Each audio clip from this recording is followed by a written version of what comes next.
Praktik penambangan batu bara ilegal di Muara Enim diungkap kepolisian. Dalam operasi ini, 11 orang ditangkap dan 52 ton batu bara beserta alat berat disita. Pemerintah Provinsi Sumatera Selatan, Pertamina, BPH Migas, dan kepolisian mempercepat penanganan antrian biosolar. Peninjauan ke sejumlah SPBU dilakukan sebagai dasar penyempurnaan distribusi dan pelayanan BBM bersubsidi. Rencana pengurangan dana transfer dari pemerintah pusat mendorong pemerintah Provinsi Sumatera Selatan menyusun strategi baru. Pembangunan daerah diarahkan agar lebih mandiri dan selaras dengan kemampuan fiskal.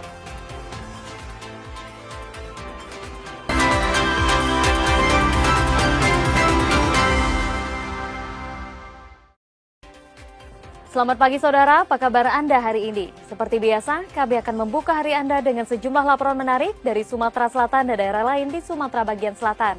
Selain berita utama tadi, masih ada informasi-informasi menarik lainnya yang akan kami sampaikan. Bersama saya Melanie Safitri, inilah Kompas Pagi selengkapnya. Di Kompas TV, independen, terpercaya.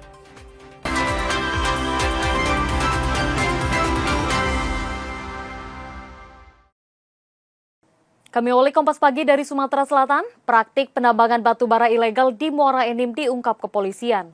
Dalam operasi ini, 11 orang ditangkap dan 52 ton batu bara beserta alat berat disita. Satuan Reserse Kriminal Polres Muara Enim menggerebek lokasi penambangan batu bara ilegal di Desa Penyandingan Muara Enim, Sumatera Selatan. Aktivitas tersebut diketahui berlangsung di kawasan izin usaha pertambangan PT Bukit Asam. Dalam operasi yang digelar pada 8 dan 10 Juli 2026 itu, polisi menangkap 11 orang serta menyita truk pengangkut, alat berat, dan 52 ton batu bara sebagai barang bukti.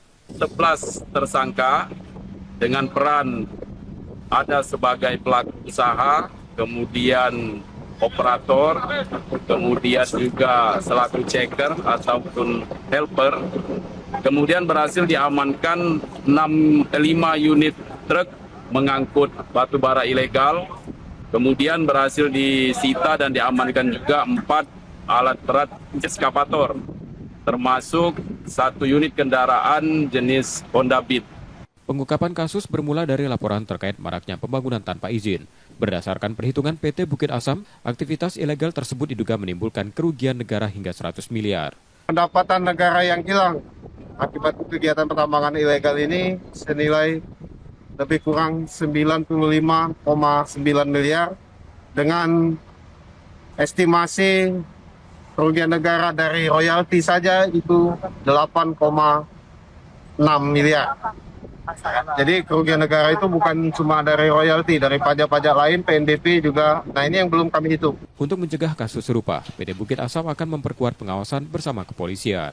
Yudi Kiswanto, Kompas TV, Muara Enim, Sumatera Selatan.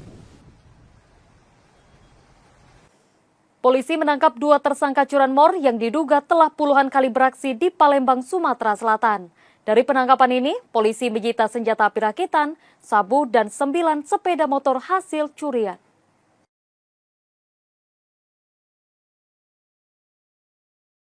Dua pelaku pencurian sepeda motor yang beraksi di area parkir sebuah hotel di Ilir Timur 2 Palembang ditangkap polisi. Aksi keduanya sempat rekam kamera pengawas dan menjadi petunjuk utama dalam penyelidikan. Berbekal rekaman CCTV dan laporan korban, polisi meringkus 2 tersangka asal Banyuasin. Dari penangkapan itu, polisi menyita senjata api rakitan, senjata tajam, narkotika jenis sabu, kunci letter T, serta 9 sepeda motor hasil curian. Hasil pemeriksaan menunjukkan kedua tersangka merupakan residivis dan diduga telah lebih dari 20 kali mencuri sepeda motor di Palembang. Polisi masih mengembangkan kasus ini untuk mengungkap jaringan penadah barang curian. Di modus pelaku ini melakukan hunting berkeliling dengan mengintai calon-calon korbannya. Berarti senjata itu dibawa saat beraksi atau seperti apa, Pak? Senjata api? Diperkirakan memang saat beraksi kedua pelaku ini membawa senjata ini. Dan itu pernah digunakan untuk melukai korban? Pernah ada? Pernah kau gunakan? Belum, Pak. Oh, belum pernah. Jadi, untuk dipakai dulu ya, untuk jago-jago gitu ya. Jadi belum pernah digunakan. Statusnya dua pelaku ini residivis, Pak? Jadi kedua pelaku ini memang residivis dan memang termasuk dalam data pencarian orang. Sidang dugaan korupsi pembangunan gedung Balai Latihan Kerja di Prabu Muli memasuki tuntutan. Jaksa penuntut umum menuntut terdakwa dengan pidana 3 tahun penjara dan denda 500 juta rupiah.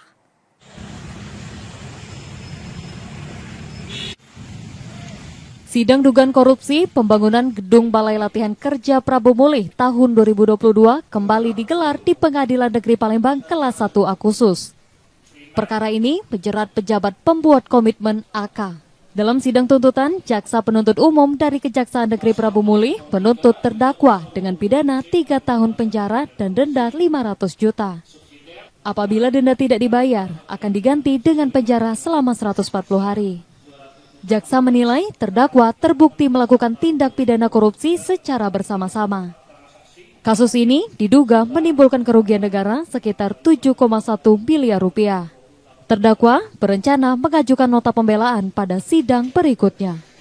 Setelah terbukti secara sah dan meyakinkan menurut hukum bersalah melakukan tindak pidana korupsi sebagaimana diatur dan diancam pidana dalam yang melanggar pasal 63 junto pasal 20 huruf C Undang-Undang Nomor 1 Tahun 2023 tentang Kitab Undang-Undang Hukum Pidana junto pasal 15 Undang-Undang Nomor 31 Tahun 1999 tentang pemberantasan tindak pidana korupsi sebagaimana telah diubah dan ditambah menjadi Undang-Undang Nomor 20 Tahun 2001 tentang perubahan atas Undang-Undang Republik Indonesia Nomor 31 Tahun 1999 tentang pemberantasan tindak pidana korupsi sebagaimana telah didakwakan dalam surat dakwaan primer penuntut umum. 2. Menjatuhkan pidana kepada terdakwa oleh karena itu dengan pidana penjara selama 3 tahun dikurangi selama terdakwa berada dalam tahanan sementara dan memerintahkan agar terdakwa tetap ditahan. Perpanjangan jam operasional pengisian biosolar di Palembang belum mampu mengurai antrian kendaraan. Sopir truk dan ekspedisi kini berharap pelayanan tersedia selama 24 jam.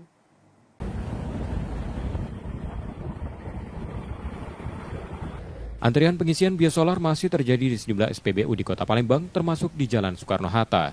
Perpanjangan jam operasional pengisian pada malam hingga dini hari di 10 SPBU dinilai belum mampu mengurangi kepadatan antrian secara signifikan. Sejumlah sopir truk memilih mengisi BBM di SPBU pinggiran kota yang beroperasi selama 24 jam.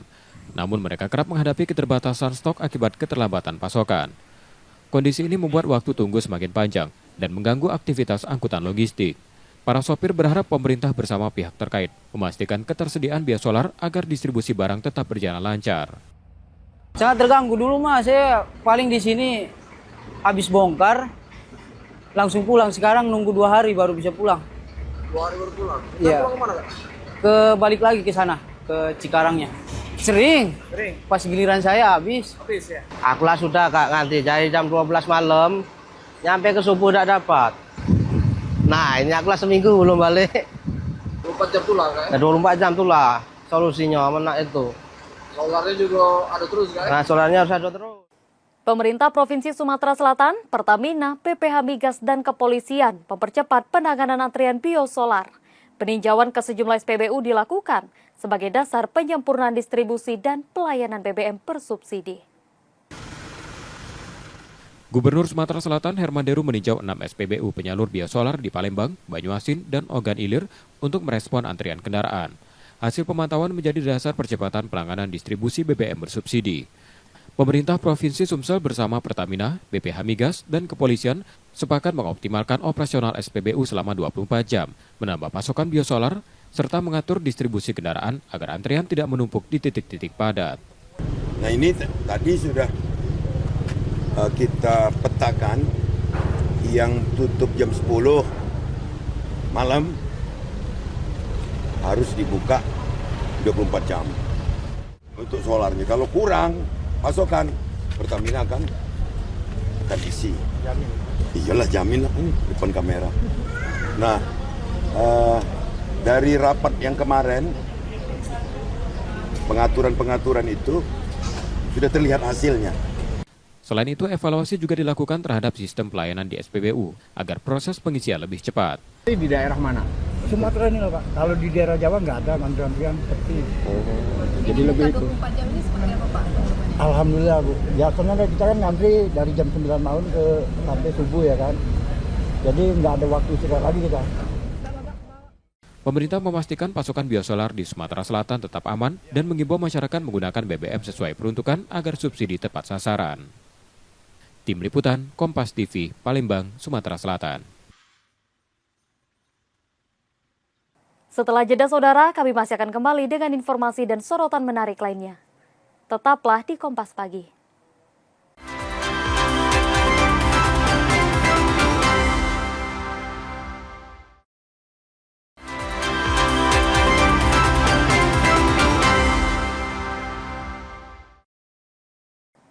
Terima kasih Anda masih menyaksikan Kompas Pagi. Saudara, berbeda dengan sekolah lainnya, pelaksanaan masa pengenalan lingkungan sekolah di Sekolah Rakyat Menengah Atas 7 Palembang baru akan dimulai pada 31 Juli 2026. Kegiatan dipusatkan di Sekolah Rakyat 01 Teluk Gelam, Ogan Komering Ilir.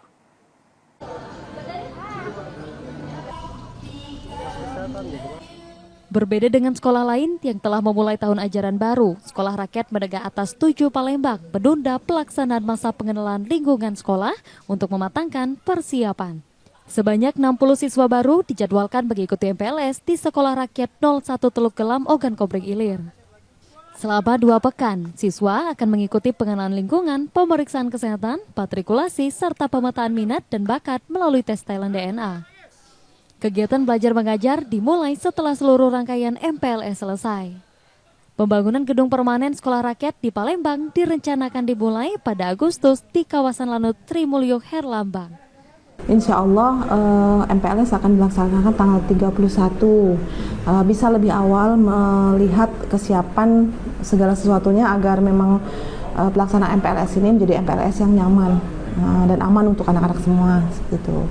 Yang untuk angkatan baru inilah yang kita titipkan karena di asrama di sini belum cukup ya. Dan sedangkan di Palembang belum ada gedung SR permanen. Sementara itu, harga sejumlah kebutuhan pangan di Palembang mulai bergerak naik seiring kembali berjalannya dapur Satuan Pelayanan Pemenuhan Gizi. Kenaikan paling terasa terjadi pada ayam potong dan sayuran di Pasar Kilometer 5 Palembang.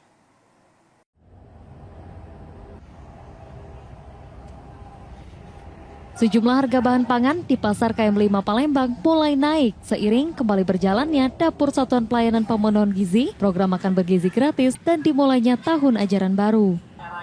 Kenaikan terjadi pada ayam potong, cabai rawit, serta beberapa jenis sayuran. Kacang panjang naik dari Rp12.000 menjadi Rp20.000 per kilogram. Timun kini Rp15.000, terong Rp14.000, dan telur ayam naik tipis menjadi Rp24.000 per kilogram. Sementara harga cabai merah dan bawang masih relatif stabil. Ya. 2 hari inilah. 2 hari ini? Dari berapa ke berapa?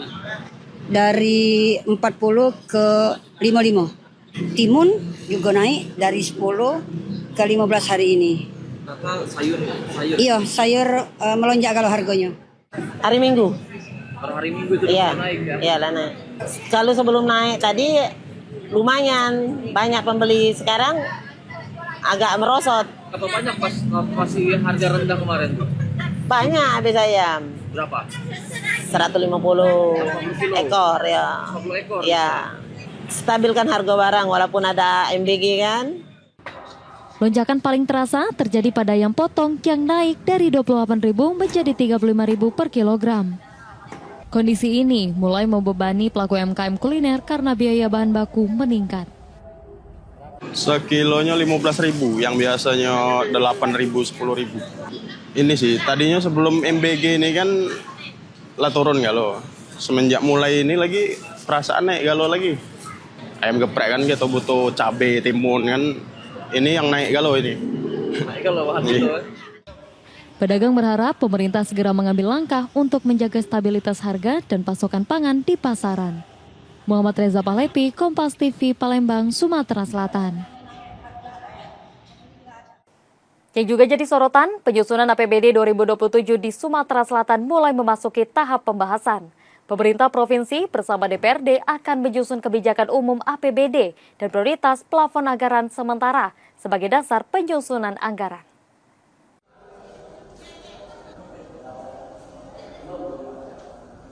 Pemerintah Provinsi Sumatera Selatan bersama DPRD mempercepat pembahasan APBD 2027, menyusul proyeksi penurunan dana transfer ke daerah yang diperkirakan mempersempit ruang fiskal. Pembahasan KUA PPAS dijadwalkan dimulai pada pertengahan Agustus 2026. Sebelum ditetapkan, rancangan anggaran akan dibahas melalui sejumlah tahapan sidang paripurna. arah pembangunan tahun 2027 tetap memprioritaskan sektor infrastruktur.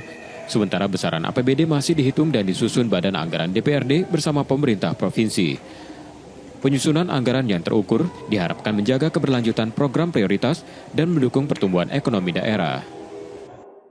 Ini masih dibahas, nanti akan dibahas disinkronisasi dengan Badan Anggaran DPRD. Ya tetap ya, infrastruktur ya menjadi perhatian, pertanian, perekonomian, pendidikan, serta jasa. Saudara, rencana pengurangan dana transfer dari pemerintah pusat mendorong pemerintah Provinsi Sumatera Selatan menyusun strategi baru. Pembangunan daerah diarahkan agar lebih mandiri dan selaras dengan kemampuan fiskal.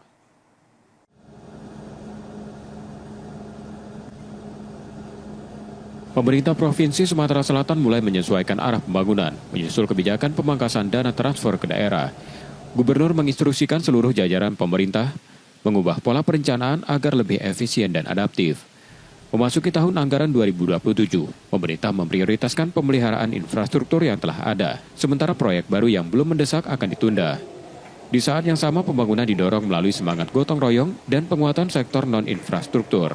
Pemerintah provinsi bersama DPRD juga akan menyusun kembali program prioritas agar pembangunan di Sumatera Selatan tetap berjalan secara efektif sesuai kemampuan keuangan daerah. Ada format yang kita buat baru, yakni kegotong royongan. Kita tidak boleh merencanakan program yang tidak sesuai dengan kondisi keuangan. Kita harus jujur dengan kondisi keuangan kita. Satu yang tidak boleh dikurangi itu take home pay, pegawai.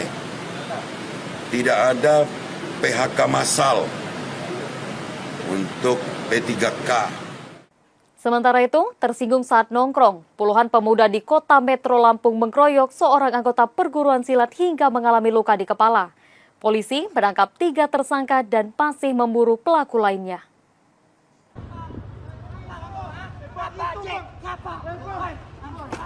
Video berikut kami samarkan karena mengandung unsur kekerasan. Rekaman memperlihatkan seorang pria menjadi korban pengeroyokan sekelompok pemuda di kota Metro Lampung. Polisi menangkap 3 tersangka berinisial NM, DK, dan AS beserta sejumlah barang bukti. Pengeroyokan diduga dipicu kesalahpahaman.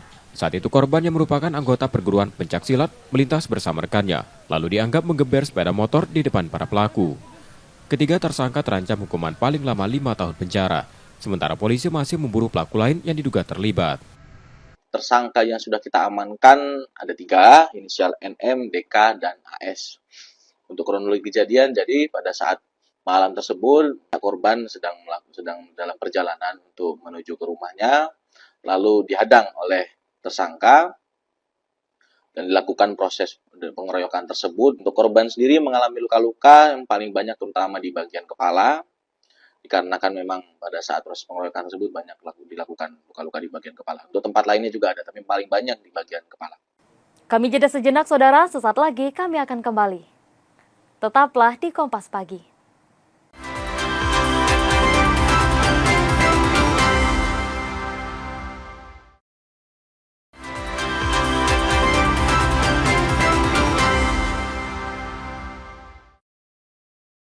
Melani Sapitri masih bersama Anda di Kompas Pagi.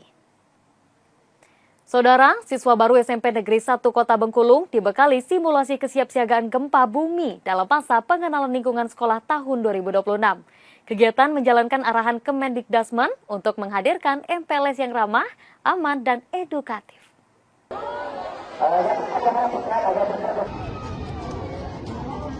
Kota Bengkulu berada di wilayah rawan gempa. Kondisi ini mendorong SMP Negeri 1 Kota Bengkulu menanamkan budaya siaga bencana sejak masa pengenalan lingkungan sekolah. Saat sirine dibunyikan, para siswa baru langsung mengikuti simulasi gempa dengan tertib. Mereka dilatih tetap tenang, melindungi kepala, dan berlindung di bawah meja. Setelah kondisi dinyatakan aman, para siswa dipandu guru melakukan evaluasi menuju titik kumpul di ruang terbuka secara tertib. Simulasi ini menjadi bagian dari pendidikan kesiapsiagaan bencana untuk membangun karakter tangguh, mengurangi risiko saat gempa, serta mewujudkan satuan pendidikan yang aman bencana. Ini adalah siaga bencana. Nah, harapannya, tadi kita sudah melaksanakan sosialisasi kepada siswa kita ketika ada bencana itu mereka tidak panik lagi. Nah, bagaimana menyikapi yang paling rawan ini kan gempa. Jadi kadang-kadang ketika anak panik, kadang-kadang dia posisinya berada di lantai atas, itu langsung lari, akhirnya mungkin terjatuh. Akibatnya bukan karena gempanya, karena mungkin penyikapannya itu yang dia menyebabkan dia mungkin terkendala jatuh dan sebagainya. Dari Jambi, patroli Satlantas Polres Batanghari berujung aksi kejar-kejaran setelah truk diduga melanggar jalur dan menghindari pemeriksaan. Pengemudi juga diduga mengkonsumsi narkoba. Selamat pagi Komandan, mohon izin melaporkan kegiatan piket pagi ini. Kejar-kejaran mewarnai patroli Satlantas Polres Batanghari setelah satu truk diduga mengangkut batu bara melintas di jalur larangan dan berusaha menghindari pemeriksaan. Pengemudi bahkan nyaris menabrak petugas dan pengguna jalan. Saat akan diberhentikan, pengemudi memacu truk. 3 personel Satlantas melakukan pengejaran. Selama melarikan diri, truk dikemudikan ugal-ugalan dan beberapa kali nyaris menabrak kendaraan lain. Setelah dilakukan pengejaran, truk berhasil dihentikan dan menangkap pengemudinya. Hasil pemeriksaan menunjukkan pengemudi tidak memiliki surat izin mengemudi maupun dokumen kendaraan. Tes urin juga menunjukkan pengemudi diduga positif mengkonsumsi narkoba. Saat ini pengemudi dan pengendara berada di Polres Batanghari untuk menjalani pemeriksaan. Berhasil untuk menepikan kendaraan tersebut dan diperiksa dan menduga dari gerak-gerik supir sepertinya dalam pengaruh narkoba. Kemudian untuk kendaraan langsung tilang di tempat dan supir dibawa ke Polres termasuk kendaraannya, lalu dilakukan cek urin dan ternyata memang positif menggunakan narkoba. Sementara dari Babel, Satreskrim Polres Bangka Selatan penangkap tersangka pencuri pompa air di sejumlah lokasi. Keduanya sempat kabur saat akan diperiksa, namun ditangkap kembali setelah dilakukan pengejaran.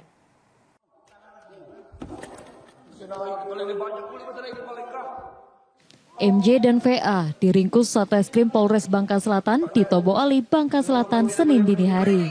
Keduanya diduga pencuri pompa air. Penangkapan berawal dari laporan maraknya pencurian pompa air di Tobo Ali. Polisi yang melakukan patroli mencurigai 2 pria yang mengendarai sepeda motor sambil membawa karung. Saat akan diperiksa, keduanya berusaha melarikan diri.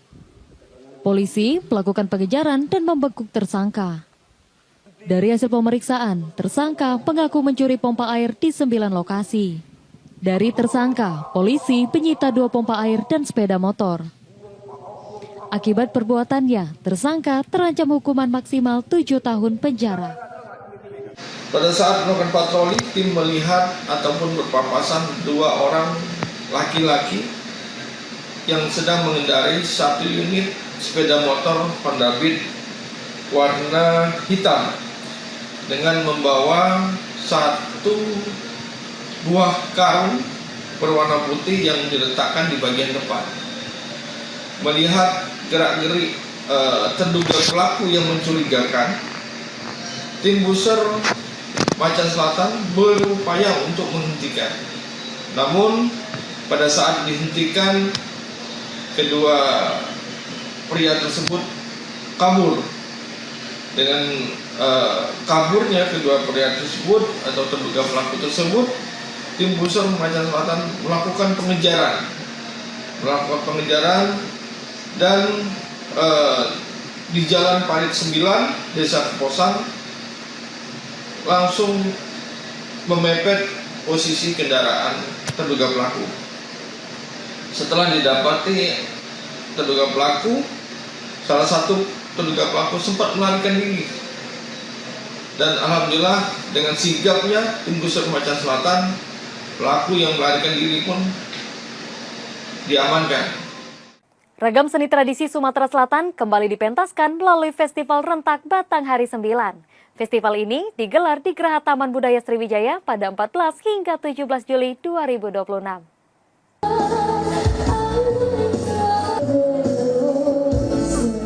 Festival Rentak Batanghari 9 kembali menjadi panggung perayaan seni dan budaya Sumatera Selatan. Kegiatan yang digelar Dinas Kebudayaan dan Pariwisata Provinsi Sumatera Selatan ini menghadirkan seniman dari 17 kabupaten dan kota. Beragam pertunjukan seni mulai musik tradisional, tari, hingga ekspresi budaya khas daerah ditampilkan sebagai cerminan kekayaan kearifan lokal Sumatera Selatan. Ini merupakan salah satu wujud pelestarian budaya yang ada di Sumatera Selatan, khususnya kita tahu ada 9 sungai-sungai yang mulai dari Sungai Musi, dan ini merupakan cikal bakal budaya di Sumatera Selatan.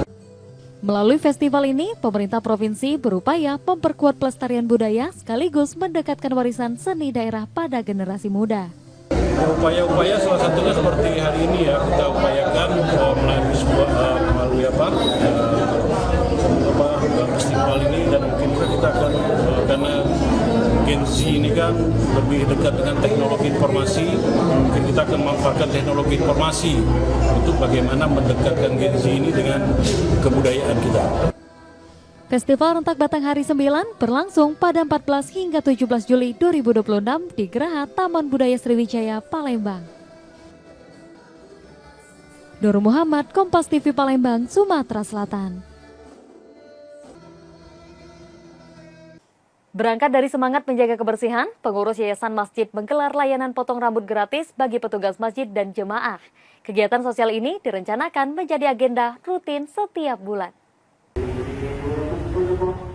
Suasana berbeda terlihat di halaman Yayasan Masjid Agung. Sejak pagi, petugas kebersihan, petugas keamanan, penjaga alas kaki hingga jemaah mengantri untuk mendapatkan layanan potong rambut gratis. Program sosial yang digagas ini berlangsung mulai pagi hingga menjelang waktu zuhur. Sejumlah pemangkas rambut profesional dilibatkan dengan target melayani sedikitnya 60 orang pada pelaksanaan perdana. Kebersihan sebagian daripada iman, kemudian Allah itu indah, suka dengan indah-indah. Jadi kami buat program untuk potong rambut gratis setiap tanggal 15, setiap bulan sekali. Target memang minimum itu 60 kepala.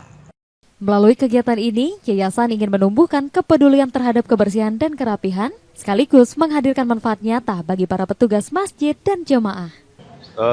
Mungkin seluruh jemaah Masjid Agung juga sangat mendukung program ini. Karena itu kan istilahnya, kalau kerapian itu kan memang harus dijaga, sebagian dari iman. Kalau sekali pangkas biasanya sih 20.000. Ya, bisa menghemat budget istilahnya kan, kalau setiap bulan sekali diadakan. Jadi bisa mengurangi beban juga kan. Program ini juga direncanakan menjadi agenda rutin setiap bulan. Muhammad Reza Palhepi, Kompas TV Palembang, Sumatera Selatan. Kami jeda sejenak, setelah itu kami akan kembali. Tetaplah di Kompas Pagi.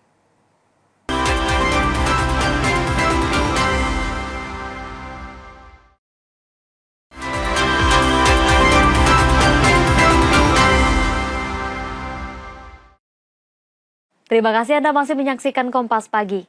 Jika Anda tidak sempat menyaksikan sorotan utama kami, berikut laporan utama Kompas Pagi hari ini. Satuan Reserse Kriminal Polres Muara Enim menggerebek lokasi penambangan batu bara ilegal di Desa Penyandingan Muara Enim, Sumatera Selatan. Aktivitas tersebut diketahui berlangsung di kawasan izin usaha pertambangan PT Bukit Asam. Dalam operasi yang digelar pada 8 dan 10 Juli 2026 itu, polisi menangkap 11 orang serta menyita truk pengangkut, alat berat, dan 52 ton batu bara sebagai barang bukti. 11 tersangka dengan peran ada sebagai pelaku usaha, kemudian operator, kemudian juga selaku checker ataupun helper. Kemudian berhasil diamankan 5 unit truk mengangkut batu bara ilegal. Kemudian berhasil disita dan diamankan juga 4 alat berat ekskavator, termasuk 1 unit kendaraan jenis Honda Beat. Pengungkapan kasus bermula dari laporan terkait maraknya pembangunan tanpa izin. Berdasarkan perhitungan PT Bukit Asam, aktivitas ilegal tersebut diduga menimbulkan kerugian negara hingga 100 miliar.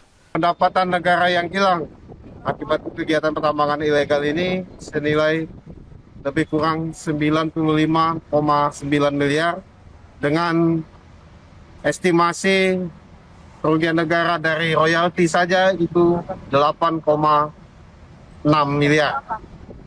Jadi kerugian negara itu bukan cuma dari royalti, dari pajak-pajak lain, PNBP juga. Nah, ini yang belum kami hitung. Untuk mencegah kasus serupa, PT Bukit Asam akan memperkuat pengawasan bersama kepolisian.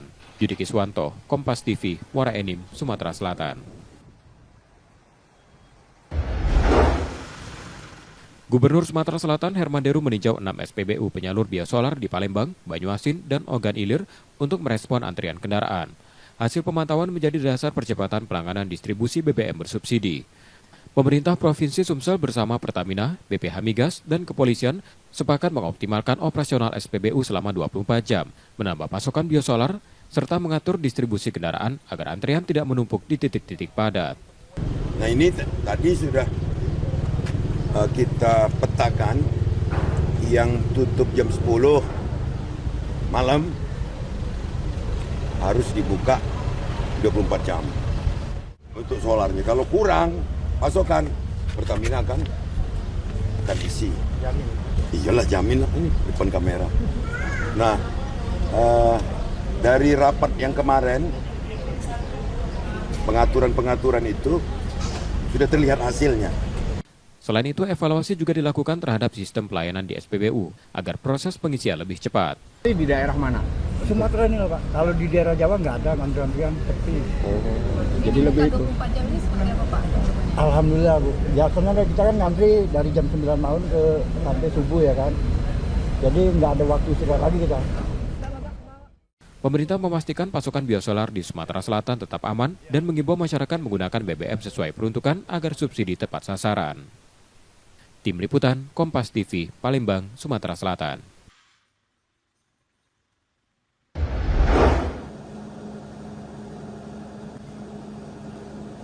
Pemerintah Provinsi Sumatera Selatan mulai menyesuaikan arah pembangunan, menyusul kebijakan pemangkasan dana transfer ke daerah. Gubernur menginstruksikan seluruh jajaran pemerintah mengubah pola perencanaan agar lebih efisien dan adaptif. Memasuki tahun anggaran 2027, pemerintah memprioritaskan pemeliharaan infrastruktur yang telah ada, sementara proyek baru yang belum mendesak akan ditunda. Di saat yang sama, pembangunan didorong melalui semangat gotong royong dan penguatan sektor non-infrastruktur. Pemerintah provinsi bersama DPRD juga akan menyusun kembali program prioritas agar pembangunan di Sumatera Selatan tetap berjalan secara efektif sesuai kemampuan keuangan daerah. Ada format yang kita buat baru, yakni kegotong royongan. Kita tidak boleh merencanakan program yang tidak sesuai dengan kondisi keuangan. Kita harus jujur dengan kondisi keuangan kita. Satu yang tidak boleh dikurangi itu take home pay, pegawai. Tidak ada PHK massal untuk P3K. Informasi tadi menjadi akhir dari Kompas pagi hari ini. Saudara, media adalah pilar yang menjaga keseimbangan informasi. Dengan menonton program berita di Kompas TV, Anda membantu memastikan media terus ada, menyajikan berita yang dapat dipercaya. Kembali kami mengingatkan, bagi Anda yang ingin berbagi informasi atau kritik dan saran, dapat mengakses media sosial kami. Akhirnya, saya Melanie Safitri pamit, Kompas TV independen terpercaya. Terima kasih sudah menonton dan sampai jumpa.